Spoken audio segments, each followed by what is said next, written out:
Hi everyone, it's me. Here's your little bonus episode. I don't know how long it's going to go on for. It depends how long I waffle with answers to questions.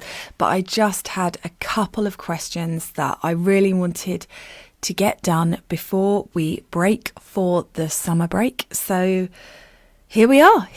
And the first one comes from Lisa. And Lisa says, "Dear Hannah, I really love your podcast and would like to hear your opinion to the following question. What do you think about loved ones in the spirit world visiting us in our dreams? I know that you think that there is just light and love in the spirit world and that the souls don't have to suffer or endure something negative. And for 95%, I share this belief. But this question is related to an experience I had a few years ago that is responsible for the 5% doubt. Here is the story. A few weeks after my grandpa died, I had a dream of him that felt very, very different to my normal dreams.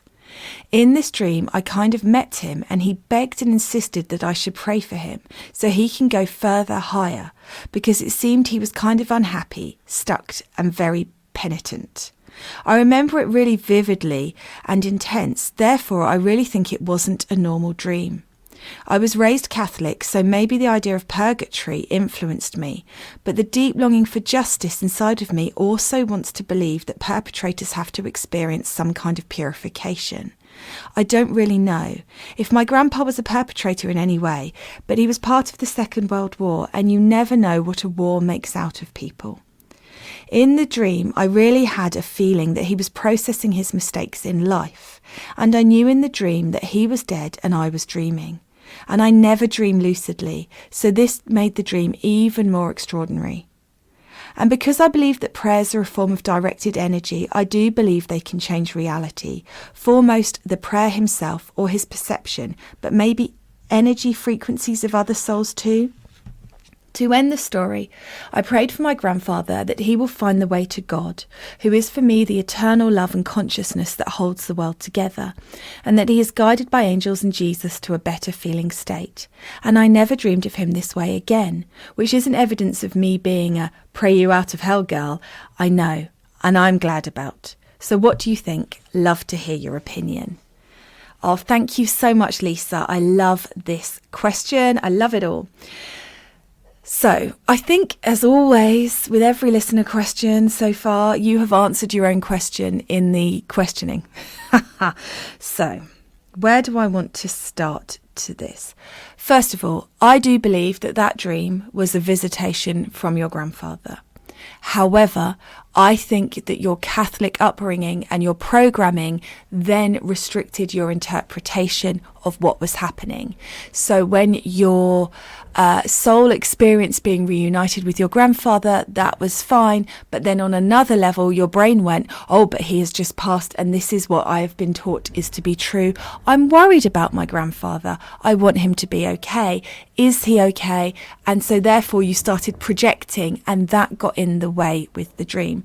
And this sort of ties in with everything that I've been talking about recently, about trance and all of that.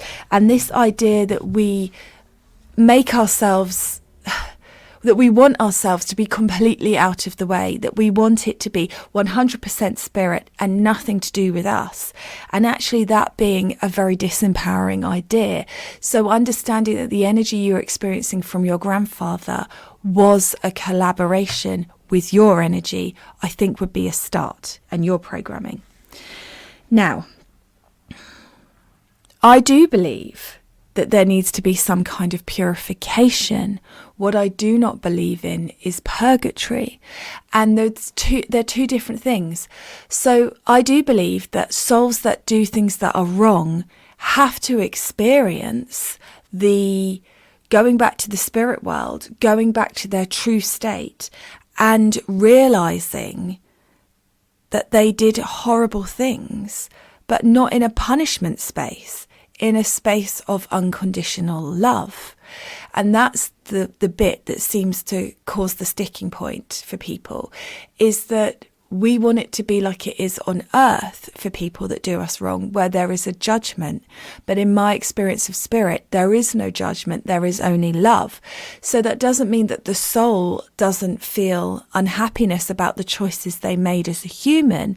It means that they feel that unhappiness in a place of unconditional love and forgiveness. That is different.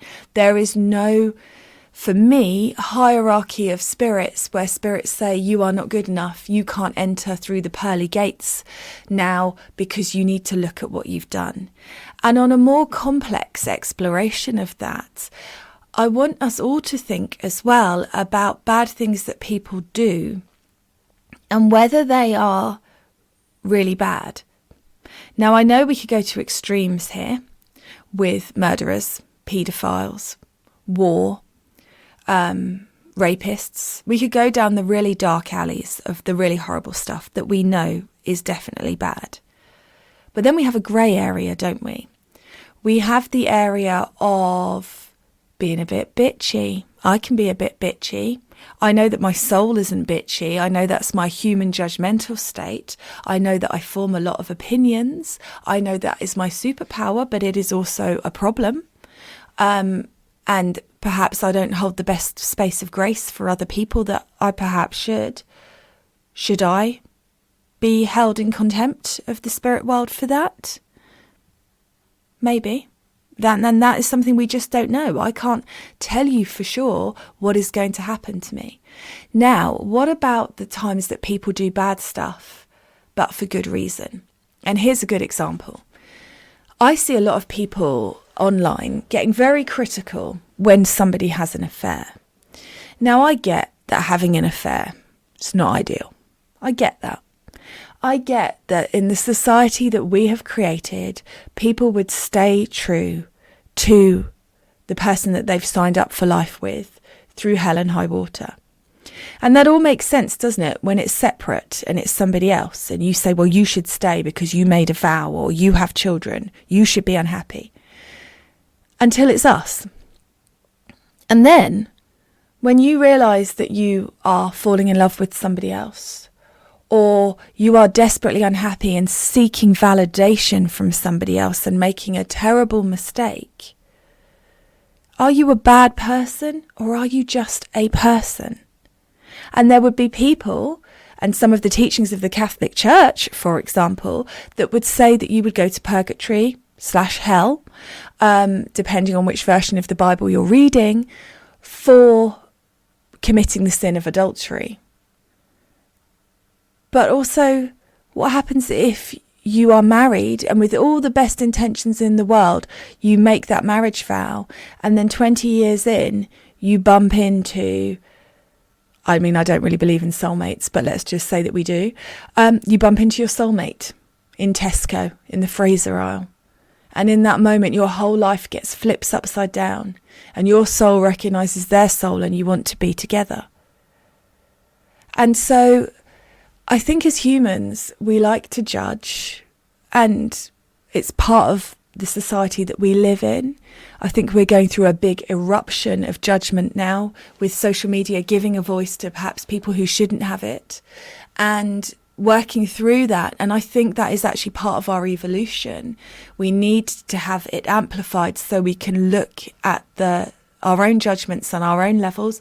In an ideal world, we wouldn't be those people, but we are them. And I challenge anybody to tell me they've never judged anybody about anything ever. So where does that fit in with this idea? So it becomes difficult when there is, well, that person should go to hell for that act, but not me because I didn't mean to hurt that person and I didn't do it with intention. And yes, I did, but I didn't mean it. It was just the place that I was in, so I shouldn't be in hell. And then we have a really difficult, interesting space to look at. And so always with all spiritual practices, and I was just talking about this on the retreat, I take it back to me and my children, because I really think that is the best way of really looking at things, because I love my children to infinity and beyond, of course, and I know that they will make mistakes, and I've seen them make mistakes. But I also know that's part of their journey. Do I want them to be punished for their mistakes? No. Do I think they need to learn from them and receive outcomes from those mistakes? Yes. Will I support them and let them make mistakes that I feel that they need to learn for their growth? Yes. I'm not as good at it as Spirit is, but I still try. So therefore, the idea that my son could make a mistake and go to hell or purgatory for it is difficult. Say, for example, he is driving. He's an adult by then. He's nearly there, to be honest. And he very stupidly is changing the music in his car as he drives along. And in that moment, he accidentally hits an old lady who's crossing the road. And it's terrible. And that old lady dies. And her family would probably take comfort from the thought that my son would go to hell. But as his mother, yes, he made a mistake. Yes, it was stupid. Yes, it would have cost someone's life. But there was no intentionality behind it. So I would know that his soul would need to be sorry for that. But I also wouldn't feel that there was punishment for that, because Spirit can see all truths. I know I'm going on, but I just like sitting and playing around with it, which is why I saved this one for an extra episode, because I knew I was going to be lengthy in it. So that is that. Now, the power of prayer. Oh, I'm going to trigger everybody now. If you get triggered, just go forward 10 minutes or something. I don't know. But I don't really believe in the power of prayer.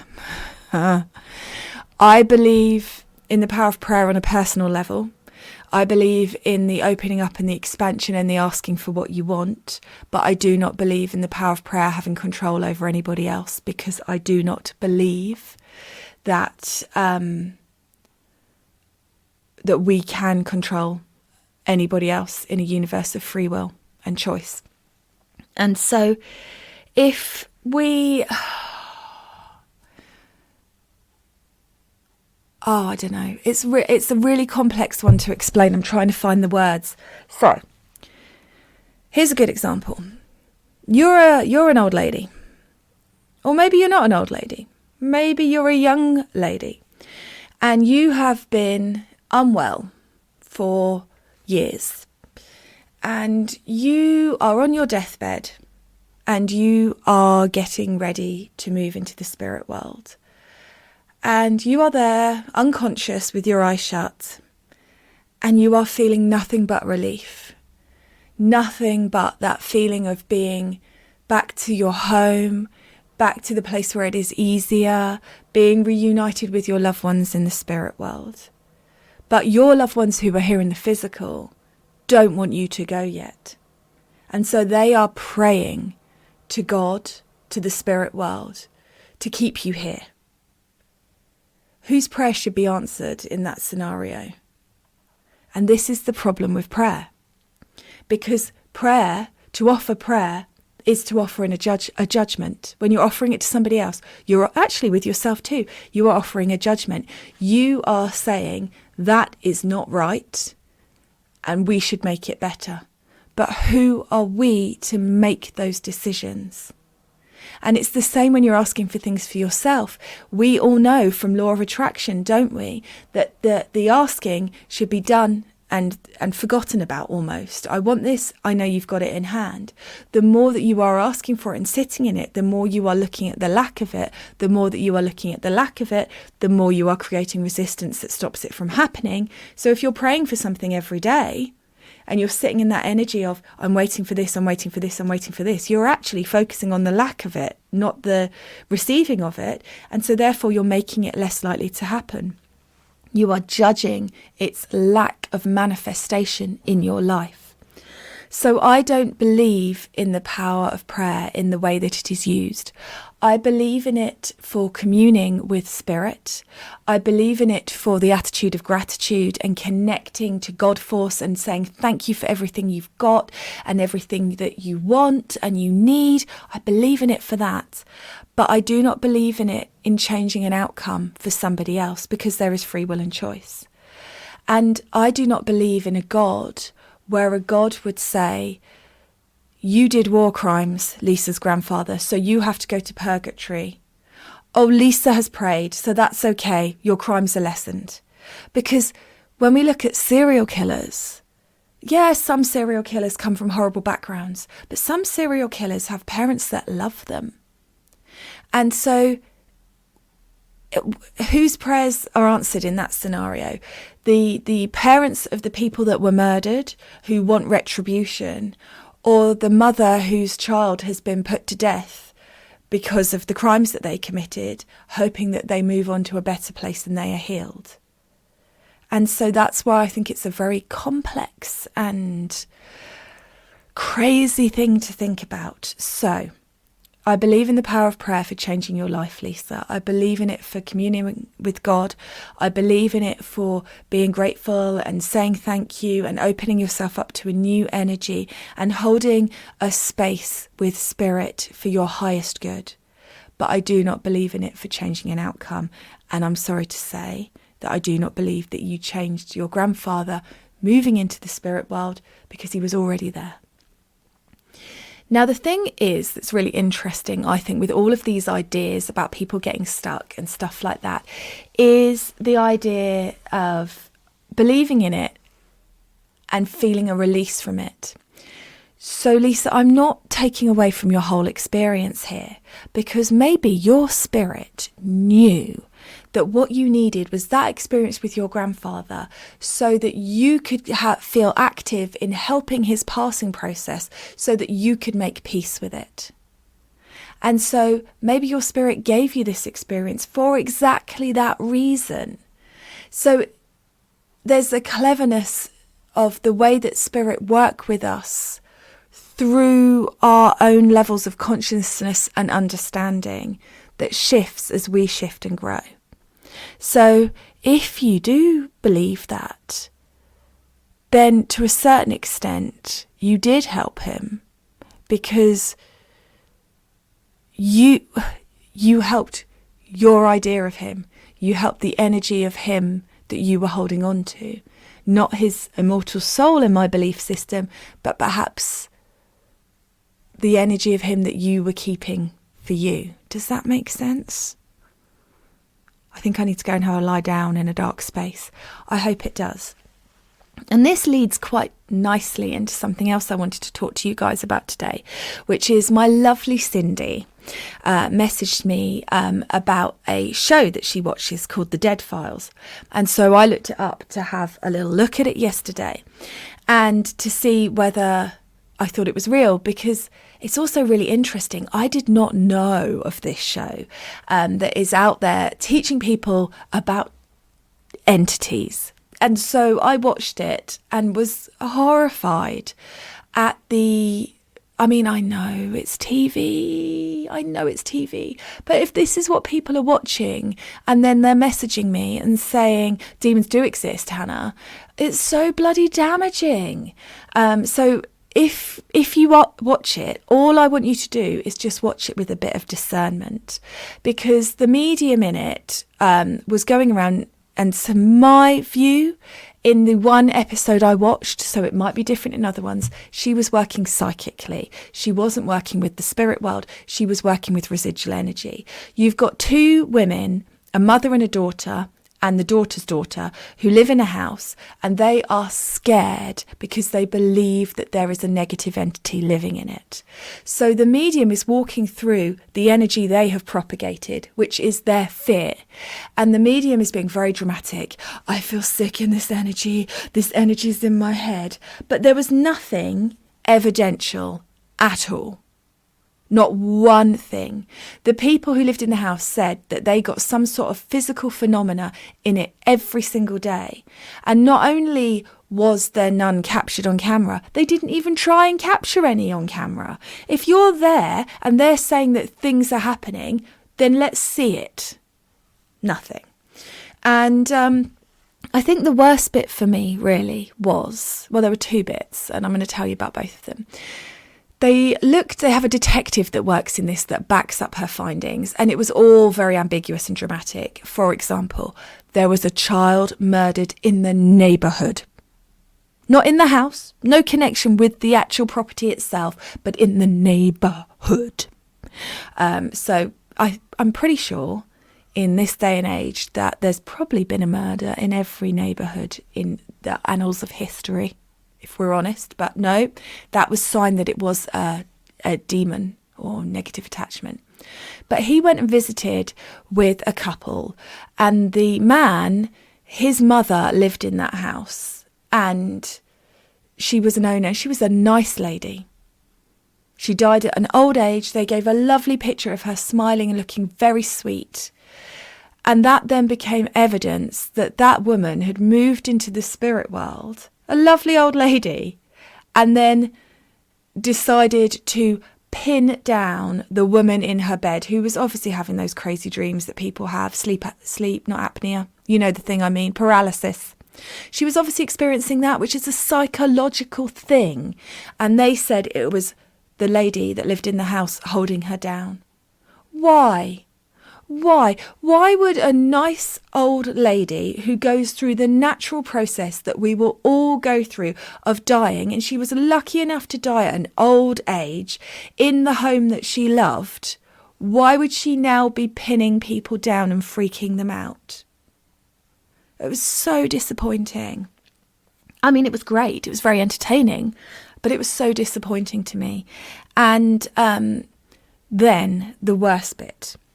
The medium got an artist to draw a really creepy picture of what she had seen while she was going around the house looking for negative energy.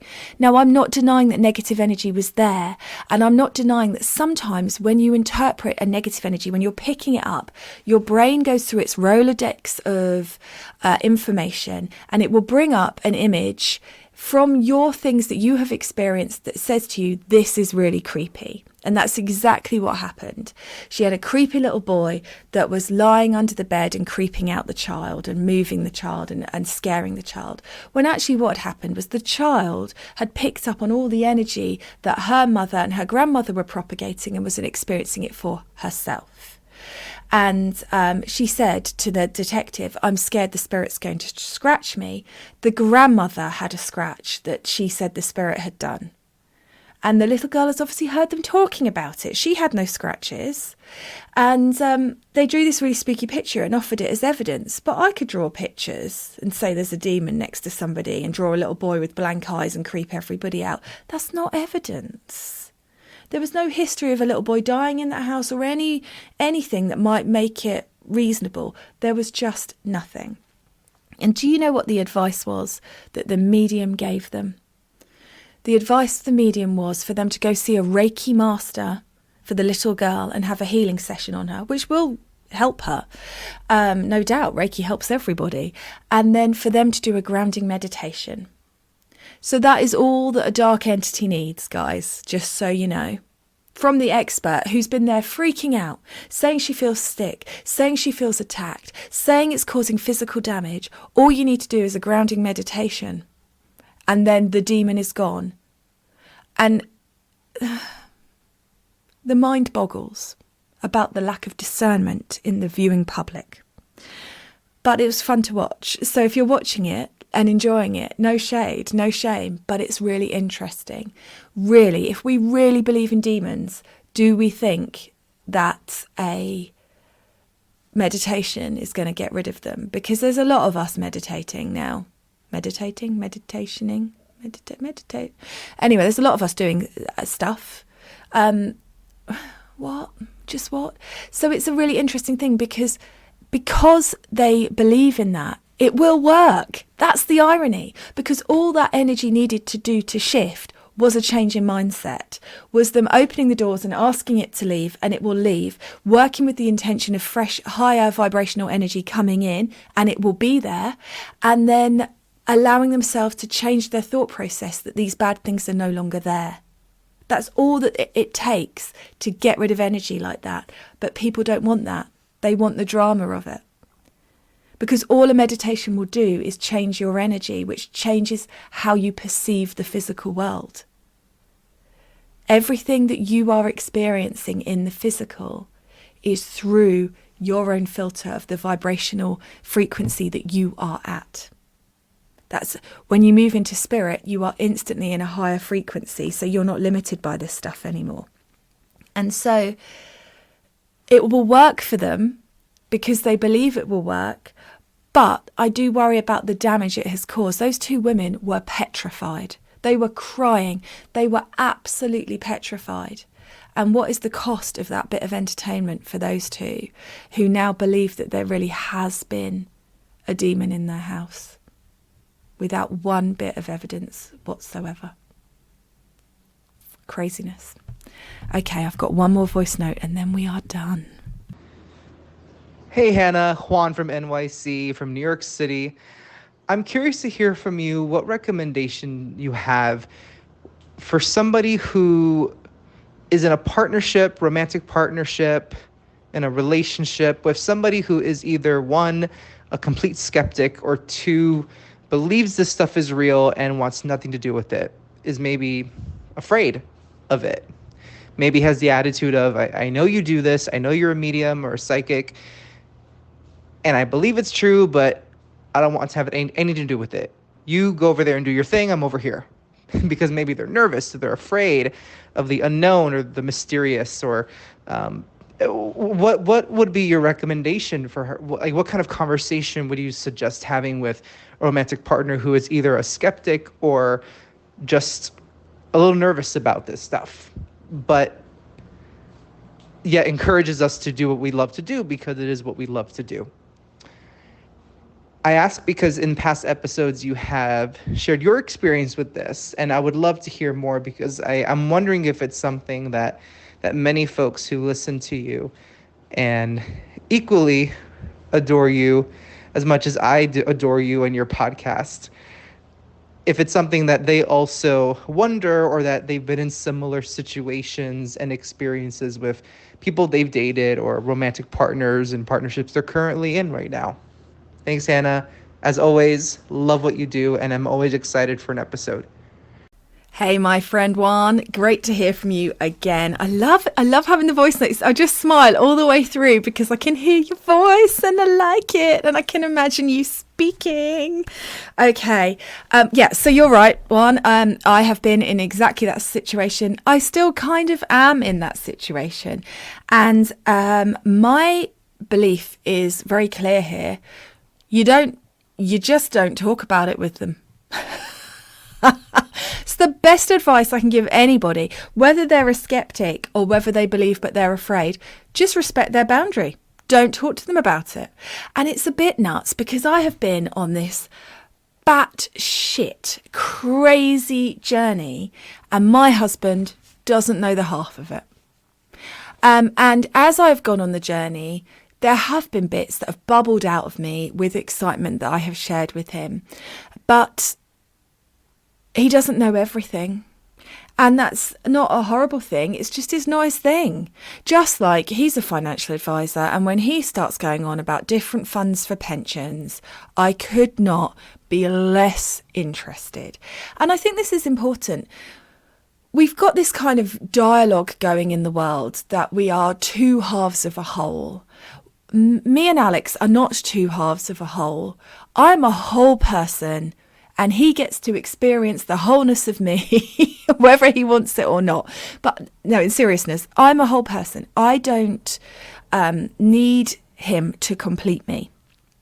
And I know that sometimes he wishes I was a bit more romantic / needy, but I am who I am. And so my belief is very simple. You have different things that you talk about with different people. I am very lucky. I have two really good friends, my friend Sue, my friend Amanda, and I can talk to them about the nitty-gritty of mediumship and spirituality, and thank God for them, because I don't know. I mean, without Sue, I don't know what I'd have done without Sue over the last 10 years, because we've been on the journey together, and there's been a lot of parallels. So there's been a lot of, I'm experiencing this, well, I'm experiencing that. And then we talk about it and we realise that actually it's the same experience but different, and we can kind of integrate it together. And I love that. And Amanda has really held a space for me to be able to explore. So, for example, I've got to give a shout out at this point to another Sue. Sue, I won't give your surname, Sue, but Sue has messaged me to say that she doesn't agree with everything I said about trance. And we've had a really lovely, respectful back and forth about it. And now I'm processing her answers. So, Sue, I'm not ignoring you, and I will cover trance and your points and where I feel like I'm at with it once I work out where I'm at with it. I'm not there yet. So I need to just kind of let that unfold a bit more. Anyway, back to your question. So I think to be happy in your spiritual development, you need to find your tribe, your community. And that is why when I was developing the Mediumship Matters Spiritual School, I did the coffee and questions sessions, which I hold twice a month, because for some of us, these are our only chances to discuss our experiences and the things that are coming up for us. And that's okay. You cannot expect your partner to be all things for you. So there are bits where Alex and I come together and we make a great team because of the way that we work together, and we've been married 18 years. I wasn't a medium when we met. I didn't even know the spirit world really existed when we met. I had the belief that it did. I didn't know I was communicating with them. I wasn't doing all this batshit crazy stuff. And so I respect that it is not Alex's thing, and that's okay. It can still be my thing. Just like you have partnerships where one person is a runner and the other one isn't. It doesn't mean that one is right and one is wrong. Different strokes for different folks. So that's my absolute bottom line is, don't try to be the converter. Don't try to bring them on the journey with you. They will be changed by being in your presence. They will be changed as your energy changes, because energy speaks to energy, and you will reflect things out of you that will create transformation in them. But it is not your job to convince them. And I've just heard my son getting up. It's nearly 2:00, so it's definitely time for him to be getting out during the summer. And, he doesn't believe. And I don't go, okay, well, I'm going to prove to you, Toby, that the spirit world exists. I say, okay, because I trust that he will find it when he's supposed to find it, or that it is not part of his journey to believe in it while he is here. Because who am I to say what is right for somebody and what is wrong for somebody? And never, ever tell Alex this. It's top secret. But sometimes his lack of belief has been a really good and big trigger for me.